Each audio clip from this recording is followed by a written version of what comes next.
चलिए सर, तो ये 2017 का एक पेपर आया था, उसको देख लीजिए। 2017 पेपर में क्या बोला है।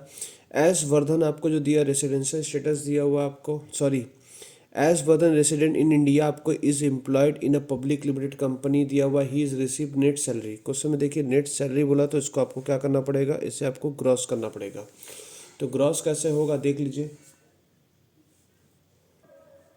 तो ये जो देखिएगा इसमें ग्रॉस सैलरी जो हम लोग का है, इसे नेट सैलरी को हम लोग पहले ग्रॉस सैलरी पे, क्योंकि आपका जो सैलरी हम लोग 1,37,200 रुपया, जिसमें आफ्टर डिडक्शन TDS काटा हुआ 1,800 रुपया, ओन कंट्री RPF काटा हुआ 1,000 रुपया। तो हमने देखिए यहाँ पर सोल्यूशन किस प्रकार से किया, तो मैं यहाँ पर दिखा भी दे रहा हूँ। तो आपका इनकम फ्रॉम सैलरी में ग्रॉस बेसिक सैलरी लेना 1,37,200 प्लस 1,800 प्लस 1,000 रुपये जोड़ेंगे, 1,40,000 होगा। ठीक है, उसके बाद क्वेश्चन देखिए क्या बोला हुआ है।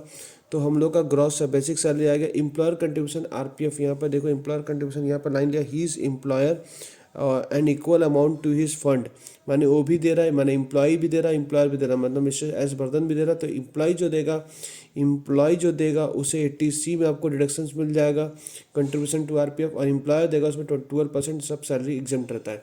तो 12% सैलरी आपका जो है, सैलरी कैसे निकालते हैं हम लोग, सैलरी निकालने तरह का तरीका है बेसिक प्लस DA का फॉर्मूला पर प्लस कमीशन। तो आपका ये सब तो है नहीं, ये भी नहीं है, तो खाली 1,40,000 के ऊपर आप क्या करेंगे, आप 12% मारेंगे तो आपका ज़्यादा आ जाएगा, 16,800 रुपये आपका बाहर डील होगा। ठीक है साहब, तो ये आपका हो गया। उसके बाद क्वेश्चन और क्या बोला, क्वेश्चन में अब आपको बोला हुआ है, तो आपका ये आ चुका है। उसके बाद हम लोग का ग्रॉस सैलरी आ गया, उसमें और भी कुछ सैलरी का पार्ट नहीं है। तो आप ग्रॉस सैलरी डिडक्शन आप करेंगे 16 का डिडक्शन में कितना बोला, 50,000 रुपये, और जो ग्रॉस सैलरी जो लोअर होगा उसको आपको करना होगा। तो आपका इनकम फ्रॉम सैलरी में आपका 9 लाख रुपये आ रहा है। ठीक है, सो 90,000 रुपये आपका आ रहा है। इनकम फ्रॉम हाउस प्रॉपर्टी 30,750 रुपये ऑलरेडी दे दिया गया है। इनकम फ्रॉम बिजनेस प्रोफेशन में आपका जो दिया हुआ, एक बिजनेस में आपका बिजनेस ए में आपका प्रॉफिट है, बिजनेस बी में आपका लॉस है। तो आप देख लीजिए आपका बिजनेस ए बिजनेस बी में आपका जो प्रॉफिट और लॉस है, तो उसको सेटल करके 2,22,800 रुपये हो रहा है। फिर आपके क्वेश्चन में अदर सोर्स का आपका केस है। अदर सोर्स में आपका देख लीजिए, यहाँ फिक्स डिपॉजिट किया है, ना कि सेविंग बोला हुआ। सेविंग बोलता तो 80TTA में डिडक्शन मिल जाता, तो आपको डिडक्शंस नहीं मिलेगा। आप फिक्स डिपॉजिट आप कहीं भी कर, बैंक में कर रहे हो, कोई फ़र्क नहीं पड़ता आपका, पर आपका फिक्स डिपॉजिट विद SBI लिखा हो। तो लड़का लोग सोच रहे हैं कि SBI देने का मतलब 80T में डिडक्शन मिल जाए, नहीं भैया, नहीं मिलेगा। सेविंग बैंक में आपको जमा करना पड़ेगा। तो इंटरेस्ट ऑन फिक्स डिपॉजिट आपका 4,200 रुपये, डिडक्शन क्या मिलेगा, नो बाबा नो, नहीं मिलेगा। इंटरेस्ट ऑन NSC आपका इनकम है और इसका डिडक्शन 80C मिलता है आपका, बट अप टू 5 ईयर तक मिलता है। छठवां साल, यहाँ पर देखो क्या बोला, यहाँ पर 6 ईयर बोल दिया है, जिसमें इंक्लूड है, मतलब आपको 2,250 रुपये तो ये अदर सोर्स में तो दिखेगा, बट 80C में जो डिडक्शन मिलेगा, 80C में डिडक्शन मिलेगा अप टू 5 ईयर तक।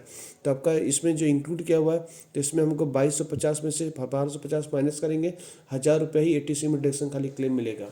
ठीक है साहब, ओके सर।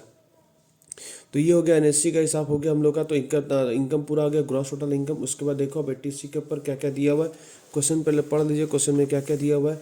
तो आपका इंटरेस्ट ऑन FD SBI, तो आपका ये अदर सोर्स का पार्ट है। NSC आपका जो दिया हुआ इंटरेस्ट मिलेगा, कोई भी इंटरेस्ट का 2 जगह पार्ट होगा, एक आपका अदर सोर्स में होगा और एक आपका 80C में होगा। 80C में वो भी 5 ईयर तक, जिसमें 1,000 रुपया होगा, और यहाँ पर आप 2,250 रुपये दिखाएंगे।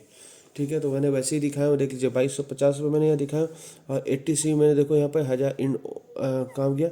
इंटरेस्ट ऑन NSC में देखो मैंने कितना दिखाया, 1,000 रुपये ही दिखाया। क्लियर है बातचीत, हाँ सर। उसके बाद क्वेश्चन में क्या बोला, उसके बाद क्वेश्चन में देख लीजिए, he is claim respect of the following donation and contribution. Premium paid wife का फेस पॉलिसी वैल्यू 42,000 रुपये दिए, तो 42,000 के ऊपर 10% मारेंगे तो 4,200 रुपये आ रहा है, और 4 रुपये जो लोअर होगा वो आपको डिडक्शन 80 मिलेगा। तो 4 रुपये लोअर, देखो 4 रुपये मैंने यहाँ पर ले लिया हूँ LIP का। ओन कंट्रीब्यूशन ऊपर पहले दिए गए था, इस लाइन में बोल दिया गया था आपका एम्प्लॉयर और एम्प्लॉय में आपका ओन कंट्रीब्यूशन जो रहेगा वो 1,000 रुपये ही था, 1,000 रुपये आपको डिडक्शन मिल गया। NSC और फिर आपने क्या किया, नेशनल सेविंग फिर आपने परचेस किया, तो आपको 7,500 रुपये 80C में डिडक्शन मिलेगा।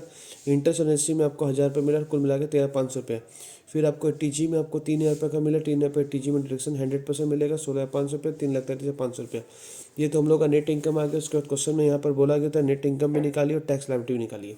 तो टैक्स लायबिलिटी अपना कंप्यूटेशन करिए अप टू 2.5 लाख तक नील, 2.5 लाख से लेकर 3,33,500 रुपये जो डिफरेंस आएगा, 1,33,000 जो भी डिफरेंस आएगा उसको डिफरेंस के ऊपर आप 5% मारेंगे, 4,175 आएगा। क्योंकि 5 लाख से इनकम कम है तो आपको 87 महीने का रिबेट पूरा मिल जाएगा। 12,500 तक तो होता है, पर आपको रिबेट पूरा मिल जाएगा 4,175। ठीक है, माइनस करने मिल गया। हेल्थ एंड एजुकेशन नीली होगा क्योंकि ये है, तो टैक्स पेबल आपको कुछ नहीं देता, बट डेट्स योर आंसर। चलिए sir, thank you, bye bye, see you.